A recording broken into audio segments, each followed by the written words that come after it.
Back-to-back huge performances, a dominant performance here tonight. What are you seeing from your group in terms of building consistency and sustaining this recent run of success? Well, it's one of the most solid wins that we've had all season, a full 60-minute effort, and like both sides of the puck, 7 goals is an offensive outburst for us, and then the 0. I thought the guys really bought into staying above the puck and checking.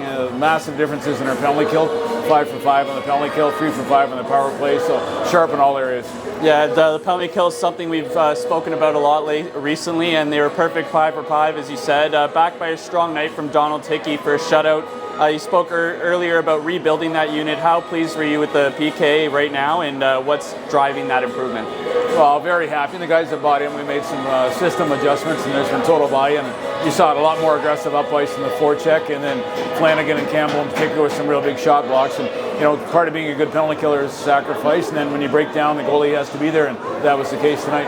And Emil Alexander Lemieux-Goupil had his family in attendance tonight. He's been quietly effective for the Islanders the last few games. What growth have you seen from him in his second season with the team here? Well, Goop has been tremendous, and in particular his last 10 games, you're finally starting to see that bump up in his play. He looks very confident with and without the puck. He's got a great defensive stick. And, you know, he just looks really comfortable on the ice in all situations, and that's the sign of a young defenseman that's maturing. And picking up a big 2 points against a strong team that we're chasing in the standings, how important was tonight's performance, and what stood out to you about the way the group handled the moment?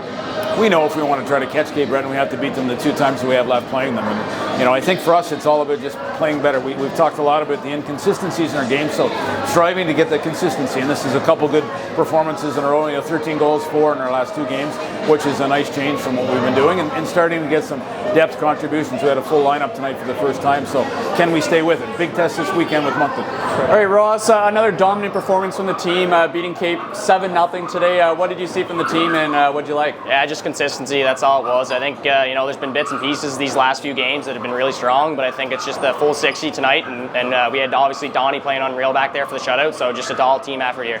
And 2 goals for you tonight. You've gotten onto the score sheet a few times lately. What's gone in your game to get back into the goal column? Yeah, I think I got some good line mates, and I think I'm just playing the right way, trying to get back to simple hockey and get rewarded that way. And we have a big game against Moncton coming up. What's it going to take to beat a really good team in Moncton? Yeah, I think washed that last game. You know, penalties were obviously a big part of that. I think they were 5 for 7 on power play. So, you know, discipline's key on a strong team like that. But I think just bounce or hop off the back of this one and keep it going here. Perfect. Thanks, buddy. Thanks, Skinner.